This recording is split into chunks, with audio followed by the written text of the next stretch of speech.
Bonjour à tous, bonjour Hervé Mariton. Bonjour. Il n'y a pas de jour qui se passe sans nouvelle révélation sur l'affaire Fillon-Jouillet. Hier, c'est le troisième convive au fameux repas qui expliquait que finalement, François Fillon n'avait rien dit sur les affaires de l'UMP. Ça change vraiment la donne ? Écoutez, au moins, je crois, aujourd'hui, l'épisode est clos. Du côté de François Fillon ou de son ancien collaborateur, il est clair qu'il n'y a eu aucune demande d'intervention à l'égard de la justice. Et l'exécutif nous dit... Mais tout le monde finit par dire qu'il n'y a pas eu d'intervention à l'égard de la justice. Au moins, là-dessus, les choses sont claires. Donc, laissons la justice faire son travail. Il y a un certain nombre de questions qui ont été posées sur la légalité du compte de campagne de 2012. C'est une chose. Heureusement, j'ai toujours fait confiance à François Fillon, pas d'intervention de sa part. Et l'exécutif nous dit pas d'intervention, on passe à la suite. C'est pas prouvé. Non mais attendez, vous pouvez dire les choses dans un sens, dans le contraire. Parole contre parole. Oui, mais tout ça, ça se passe dans des alcôves. Ni vous ni moi, et heureusement... Alcôve, non, restaurant. Oui, mais ni vous ni moi, heureusement, n'avons d'écoute au-dessus des tables de restaurant. Donc, que se sont-ils dit? Ils ont parlé, nous dit-on, de la situation de l'économie du monde. Jean-Pierre Jouyet, manifestement, avec une certaine vantardise, a fait état d'autres propos. Il les a démentis, dont acte, on passe à autre chose. Il a donc menti. Oui. Pour vous, c'est aujourd'hui établi. Est-ce que les nouvelles révélations, celles du troisième convive, doivent le faire démissionner? Au point où on en est, oui. Vous m'avez entendu, j'ai fait partie de ceux qui ne voulaient pas jouer les procureurs. Je ne suis pas un procureur de tempérament. Simplement, à un moment, quand de sources différentes, il apparaît que le secrétaire général de l'Élysée se vante auprès de journalistes de propos qui ne sont pas, eh bien, il ne peut pas rester secrétaire général de l'Élysée. Quel intérêt il aurait eu, justement, à se vanter de ça? Écoutez, vous savez bien que les gens parfois font par intérêt et parfois pour se faire valoir. Tout ça a un aspect cours de récréation au plus haut niveau de l'État qui est terrible. Est-ce que vous pensez que François Hollande est lui-même affaibli? Ça n'aide pas.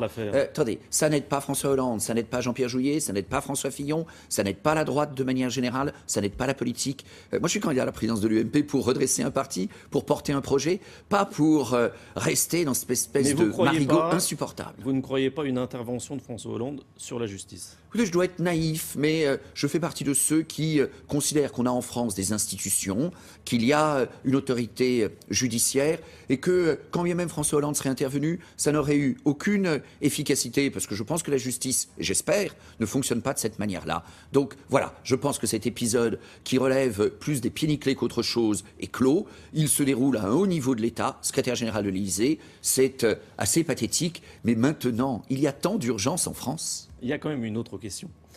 Nicolas Sarkozy, finalement, était au centre des affaires. Et finalement, là, on ne parle plus de lui. On parle de l'affaire Fillon-Jouillet. Mais écoutez... C'est le grand bénéficiaire de l'affaire. Mais tant mieux pour lui. Moi, je considère que Nicolas Sarkozy, dans ce dont on parle depuis 2012, le compte de campagne de 2012, n'est pas véritablement engagé sur un terrain judiciaire. Je ne crois pas qu'on ait des choses de l'ordre du judiciaire à lui reprocher. Je pense qu'il y a un problème de responsabilité sur le compte de campagne. Nicolas Sarkozy n'a pas su, en 2012, maîtriser son compte de campagne. Ça, c'est une vraie responsabilité managériale. Elle est cause de la situation financière gravissime de l'UMP aujourd'hui. Donc moi, je pose à Nicolas Sarkozy des questions politiques, des questions managériales. Comment est-ce qu'on fait tourner un parti politique? J'ai proposé aux militants du l'UMP une voie solide pour cela. Je ne suis pas sur le terrain judiciaire. Sur la présidence de l'UMP, justement, il y a une question qui se pose. Chaque fois qu'il y a une élection dans ce parti, il y a des scandales. Pourquoi ? Parce qu'on n'a pas l'habitude de voter. Parce qu'en France, un jour, il faudra qu'on assume que la compétition, ça fait partie de la vie. Vous savez, moi, je suis libéral et je l'assume. La concurrence, la compétition, le vent du large, évidemment maîtrisé, avec un certain nombre de régulation, de manière pragmatique, mais ça fait avancer le monde. On ne doit pas refuser la compétition dans l'économie, sinon la France s'éteindra. On ne doit pas refuser la compétition dans la vie, y compris dans la vie politique. Et elle existe. À partir de là, il y a deux manières de régler les choses. L'assassinat du duc de Guise, c'est une manière de régler la compétition. Ça n'est pas très heureux, ça n'est pas digne d'une démocratie. Et bien sinon, il y a une manière très simple. On vote. Churchill disait la démocratie, c'est le pire des régimes à l'exception de tous les autres. Il en va de même des primaires, il en va de même du vote. Votons, ça permet de dégager notre champion pour l'élection présidentielle et aujourd'hui, ça permettra de dégager le président du MP. Vous êtes candidat, oui. Mais est-ce que finalement l'élection de Nicolas Sarkozy n'est pas déjà acquise ? Écoutez, Nicolas Sarkozy est le candidat le plus puissant, c'est évidemment le favori. En même temps, une élection, c'est un moment de liberté. Je suis candidat pour gagner. Et si par malheur je ne gagne pas, ma candidature est très importante. Et le vote pour Mariton, comme président de l'UMP, est extrêmement utile sur deux terrains. L'affirmation des convictions, ceux qui, comme moi, veulent un projet net, clair, fort, droit, sur le terrain économique, conquérant. On doit se battre dans le monde d'aujourd'hui pour la croissance, pour l'emploi, sans faux fuyant. Quand Nicolas Sarkozy parle de retraite à 63 ans, ça suffit pas, chacun le voit bien. Quand un autre de mes concurrents faut la retraite à combien 65 ans, parce que seule une réforme majeure, solide, durable, inspirera confiance aux Français. Quand on interroge Bruno Le Maire sur la réforme fiscale, qu'il répond qu'elle est envisageable. Le troisième non, candidat. Oui, qui est un homme de qualité. Mais moi je dis, monsieur, que si vous voulez que les Français nous croient, et d'abord les militants du MP, il faut être clair, droit, forme dans nos perspectives de réforme. On ne peut pas se contenter de dire qu'une réforme est envisageable, réforme fiscale. Il la faut pour baisser les dépenses publiques, baisser les impôts et en même temps réduire les déficits. Mesurons qu'aujourd'hui, ça c'est aussi notre devoir d'opposition, au Conseil des ministres, ce mercredi, le gouvernement va encore proposer des augmentations d'impôts. Eh bien, je suis un opposant, je veux être le patron du principal parti de l'opposition, je dénonce cette culture de l'impôt qu'a la gauche et qu'elle va encore assouvir. François Hollande a dit qu'il n'y aurait plus de nouveaux impôts d'ici la fin de son quinquennat. Oui, et puis... Vous êtes sceptique? Je ne suis pas sceptique, monsieur. Je constate qu'aujourd'hui, Conseil des ministres, mercredi 12 novembre 2014, de nouveau des augmentations d'impôts. Mais c'est pour après. Ah oui, mais ce sont des augmentations d'impôts et ils ne seront pas payés par le roi de Prusse. Ils seront payés par des Français faits de chair et d'os qui en ont assez. Ils seront payés par des entreprises qui n'investissent plus, qui ne créent plus d'emplois. Mais il a dit qu'il n'y aurait plus de nouveaux impôts après cela. Mais ceux qui sont décidés là auront de l'effet dans la durée. Matraquage fiscal, plus de 30 milliards depuis le début du quinquennat, je ne m'y résigne pas. Nicolas Sarkozy a dit que s'il était élu, il voulait changer le parti. Il voulait un parti plus large, qui irait du centre aux écologistes. Est-ce que là-dessus, vous êtes d'accord?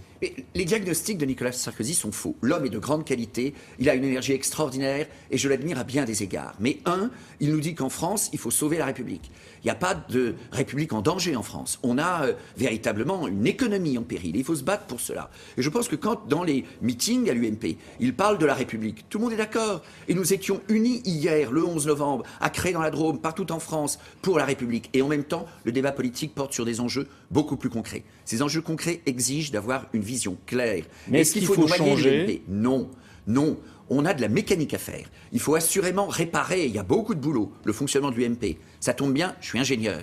Et il ne faut pas passer des coups de peinture.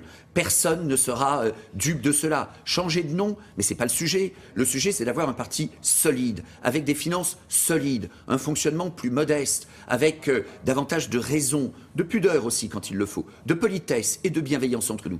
Et par ailleurs, un parti qui soit clair, droit dans son projet. Je le dis sur les questions économiques. Je vous ai dit la baisse des dépenses publiques, la baisse des déficits et la baisse des impôts. Parce qu'il faut avoir de l'espoir. Ce projet droit est un projet de conquête économique. C'est aussi un projet d'affirmation de ces valeurs de société. Vous connaissez mon combat sur la famille, mais c'est aussi l'identité. Je suis favorable au droit du sang. Il y a des décisions européennes récemment, le rappel que l'on a tout à fait le droit de privilégier les résidents en France s'agissant des aides sociales et qu'on ne doit pas comme cela entrer en France et bénéficier d'aides sociales automatiquement. Voilà des choses fortes que les Français ont envie d'entendre. Ils ont surtout envie qu'on le fasse. Et je propose pour ça que l'UMP soit totalement équipé pour préparer le projet, que les militants le votent et qu'ensuite on le mette réellement en œuvre. Moi, je suis candidat à la présidence de l'UMP avec un seul objectif. Merci. Être l'ingénieur de la piste d'envol qui permet aux Français de choisir le meilleur candidat au présidentiel avec le plus de chances de gagner, le meilleur projet et pour une fois réussir l'alternance. Si pour une fois on est capable de faire ce que l'on dit. Merci Hervé Mariton. William, bravo les ingénieurs. Hein. Arrêtez de dire merci tout le temps, il ne vous entend pas de toute façon. Non, il est ingénieur, il n'est pas peintre, hein, il ne repeint pas l'UMP, il a dit. Voilà. Ah, ça c'est vrai. Au revoir messieurs, merci beaucoup. La météo maintenant, Nathalie Riouet. Préparez demain en regardant la météo sur France 2 avec Massif, assurance, banque, santé. Nous, on va s'intéresser à la douceur. Ça dure depuis déjà quelques jours. Ça va continuer, j'espère. Oui, ça c'est sûr, ça continue. Bon. Ça continue. Bon, alors on a une petite exception, deux même, du côté de Tarbes.